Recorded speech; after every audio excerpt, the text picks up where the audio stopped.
In December of 2019, Procreate released its biggest update ever, bringing us tons of new features. A lot has changed, so I'm going to highlight the top updates that are the most relevant to hand lettering and calligraphy on the iPad. Let's start with the colors. In the top right corner, we can tap on this circle icon and bring up our color menu. Now, in the past, anytime that you wanted to change your color, you would have to exit the menu, reopen it, change your color, and do that every time you wanted to change your color. Now, you can actually detach this menu up here by dragging down on this bar at the top and moving it anywhere that you'd like. And you can actually open any of these views. Let's say we want the palettes open. Now you can keep these open the entire time that you're drawing or lettering, and it's really convenient so you don't have to open it and close it each time. If you do want to close it, just tap the X and it will send it back to the top. Speaking of colors, if you're anything like me, you have a hard time putting together color palettes. Starting with a blank one is kind of intimidating, so the color harmony tool is a really neat feature that they've added where you can choose color palettes based on harmonies. So for example, in the top left corner, I'm going to tap on tetratic and change it to complementary. So we have a primary color here. In this case, it's going to be, let's go to a blue, and complementary means it's opposite of it on the color wheel, so it's going to automatically give us the complement of the color. You can also choose any of these options here. So let's say we wanted an analogous color palette, and let's say we want it to be a little bit darker and a little bit less saturated. I'm going to move it more towards the center here, and then I can tap each of these bubbles and bring it into my color palette to create a brand new palette.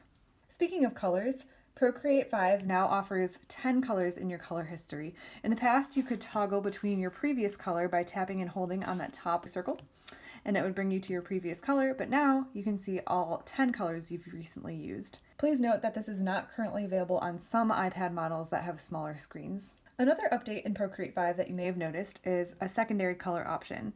So this is useful in some cases. For example, certain brushes use a secondary color. In the Procreate 5 update, Procreate included some new brushes for us, so let's look at the top one in the calligraphy set. Now, right now, if I set both of these colors to the same one, and we draw with it, you can see how this brush looks. Now, if I tap on this second color up here and change it, and draw with it, you can see that we're basically getting two different hues as we go. It's also important to note that in the past, up here we had the current color and the previous color selected. Now, as you change your color on the color saturation disc, the previous color appears on the left side and the current color appears on the right as you drag it around. It also appears up here, but just know that the second color up here is your secondary color, not your previous color. Something else related to colors is the color profile. So here in my gallery, I'm going to create a new canvas, and I'm going to create a custom canvas in this top right corner here. Down here we have the color profile option. RGB is the default, and this is great if you intend to display your artwork online. If you intend to print your work, choose CMYK and then choose Create. The color palette may look a little bit different, like a little bit duller, and that's just because the colors are matching more closely with what they will actually look like when you print your work. So this is really handy if you plan to do lettering or calligraphy work that you want to print. I would recommend setting your color profile to CMYK. Now let's talk about brushes. In the past, editing brushes was possible, but you had a much smaller menu to work with and less ability to test your brush as you went. Procreate 5 has a new redesigned brush studio. To access it, open your brush library, then tap on the brush you'd like to edit, and you'll see this full screen view appear where we can test in this bottom right corner over here.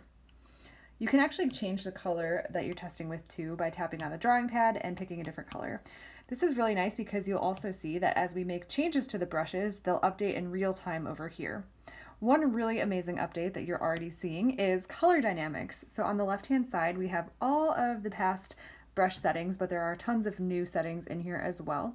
So if we go down to color dynamics, you'll see that you can change stamp, stroke, and color pressure and color tilt. So for calligraphy brushes, color pressure is probably going to be the one that you'll want to change. We actually made a whole video about how to do this, but just to show you a quick preview, you'll see the changes take place in real time as I slide this hue slider up and down over here. If you create custom Procreate brushes, one really neat thing that they've added is about this brush. So here you can add your name and your signature. If you make changes to a brush, you can create a new reset point, which basically gives you a permanent version to return to. Then if you continue making changes after that, but you don't like those changes, you can just reset the brush to that reset point and you won't have to start from scratch. Speaking of brushes, with the Procreate 5 update, they gave us lots of new ones to play with. So you can go through each of these sets and look at the very top of them to see which ones are new. They've also made some updates to some of the existing brushes. So for example, the Glimmer one in Luminance now has color dynamics. Another cool trick is that you can combine brushes. So let's say we have a dotted brush and a brush pen. You can combine them together to create a dotted brush pen. We teach you exactly how to do this in our Facebook group. If you'd like to join, you can watch that tutorial to make this exact brush. Another change they've made to the interface is the way that blend modes are displayed. In the past, to access blend modes, you would tap on this N and it would show you different categories like lighten, darken, etc.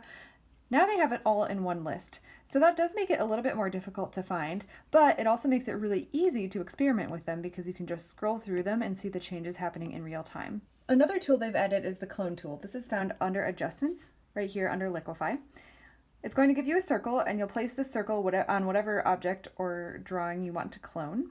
So let's just place it on this E, and then wherever you start drawing is where it's going to duplicate it, okay?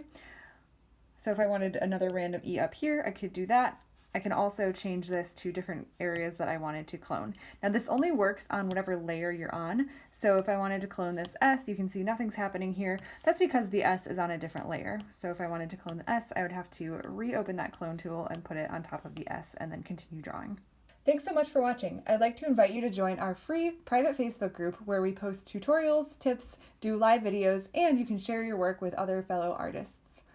Make sure you check out the rest of this playlist and subscribe to our channel for more videos about Procreate and lettering.